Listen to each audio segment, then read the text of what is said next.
हाँ, हमारे साथ वैभव संघवी जुड़ गए हैं और उनसे पूछेंगे ये मार्केट को कैसे रीड करें, स्पेशली इस क्लासिक अर्निंग सीजन में किस तरह का ट्रेड लिया जाए। वैभव, गुड आफ्टरनून, शुक्रिया हमारे लिए समय निकालने के लिए। अभी अभी हम अल्ट्राटेक के नंबर्स की बात कर रहे थे और वैसे अल्ट्राटेक ही नहीं, आप पूरा सीमेंट पैक देखिए, एक अच्छा प्रदर्शन इन सारे स्टॉक्स ने दिखाया है, चाहे वो ग्रासिम हो या फिर बाकी अदानी ग्रुप के पियर्स। तगड़ा प्रदर्शन। अब इस स्पेस में इन नंबर्स के बल पर क्या बाकी कंपनियों से भी एकदम बढ़िया परफॉर्मेंस का अनुमान लगाया जाए? वॉल्यूम ग्रोथ 10% के सामने अल्ट्राटेक ने 11% डिलीवर की है। आई थिंक जब सीमेंट एज ए सेक्टर की बात करें तो मुख्यतः दो पहलू इसमें देखने चाहिए। वन इज के सीमेंट प्राइसेस की क्या रुख है, और दूसरा जो कॉस्ट अंडरलाइंग कॉस्ट प्रेशर्स है वो कैसे बैठ रहे हैं।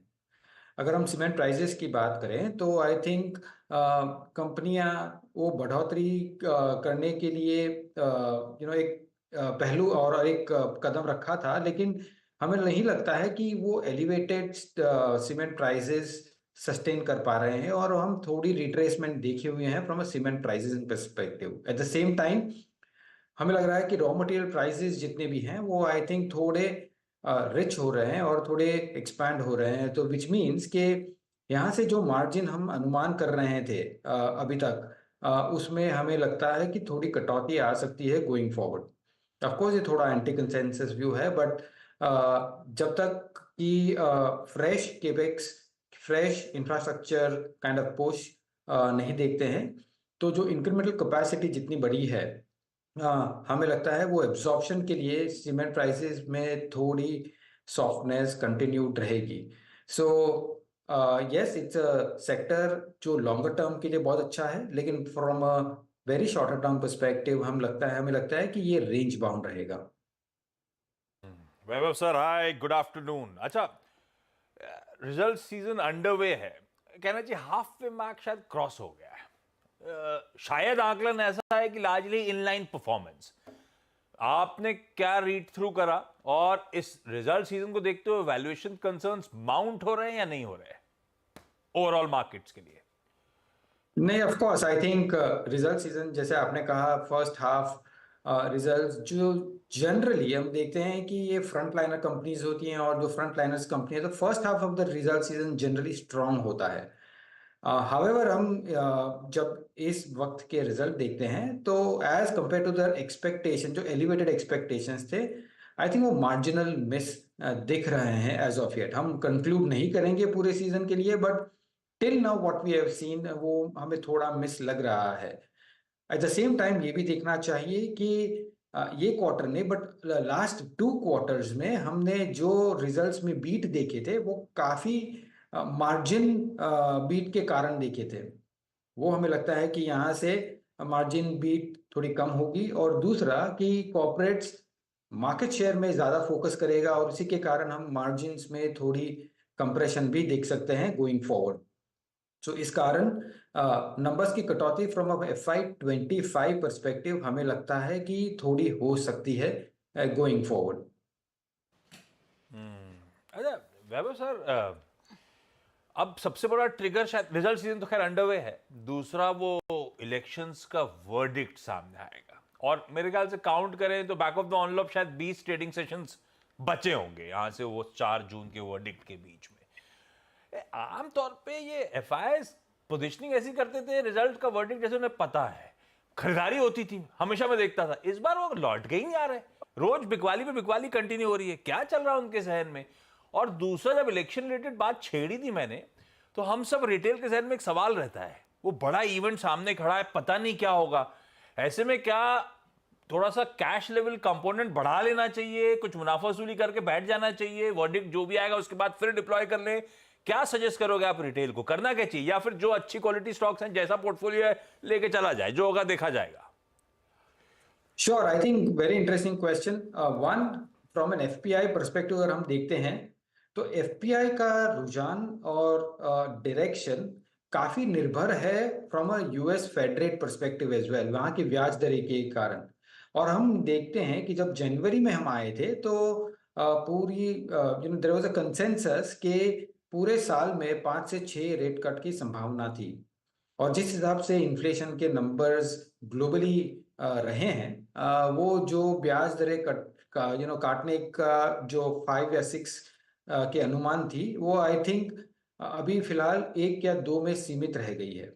और उसी के कारण हम देखते हैं कि जब भी ब्याज दरें ग्लोबली ऑन द हायर और एलिवेटेड लेवल्स रहती है, तो इमर्जिंग मार्केट्स में फ्लो बहुत ही कम आते हैं।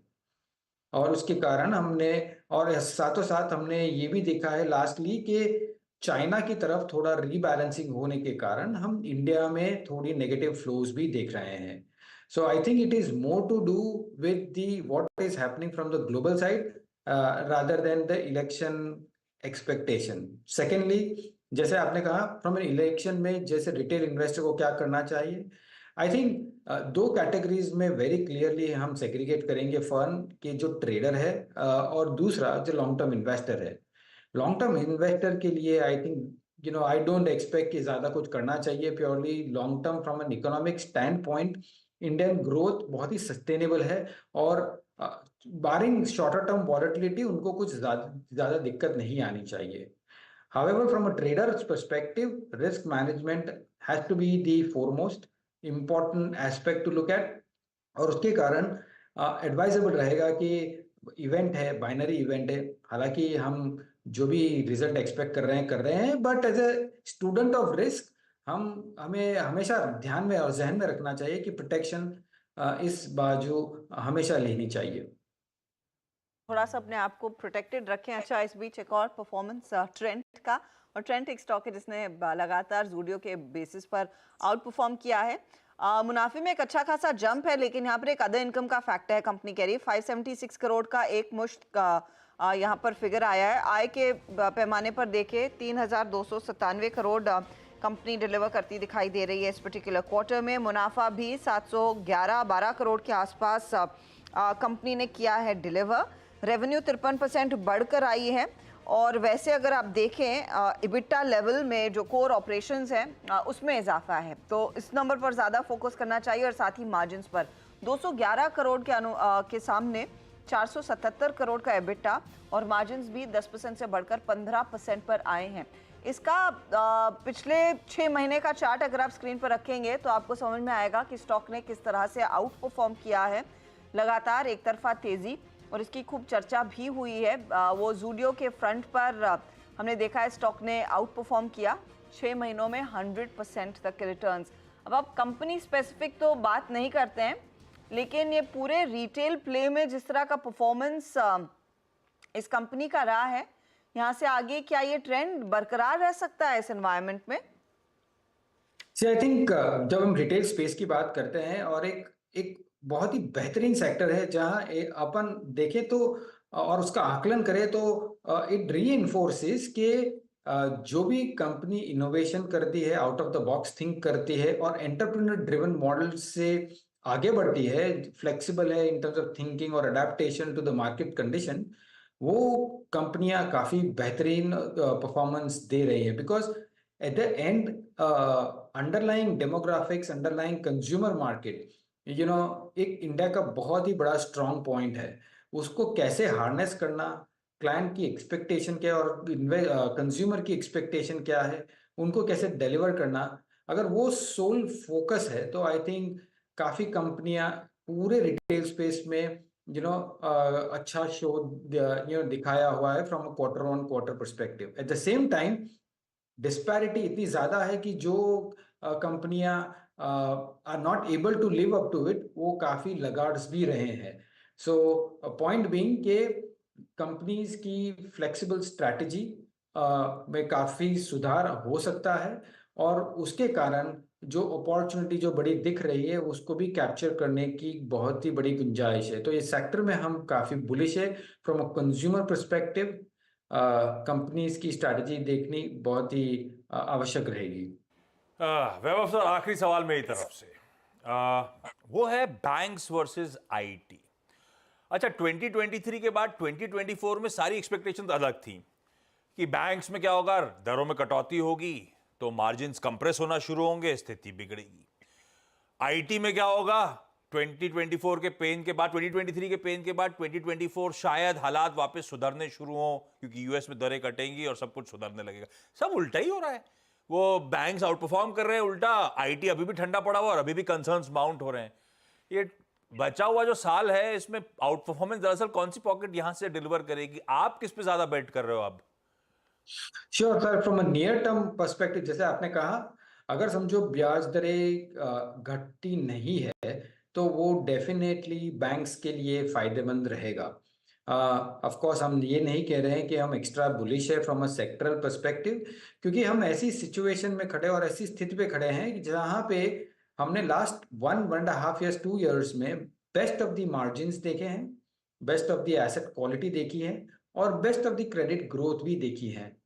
यहाँ से इंक्रीमेंटली हम देखें कि ये तीनों फैक्टर्स में हम थोड़ी वीकनेस देख सकते हैं as compare to the consensus, not in the absolute term but on the from a consensus perspective.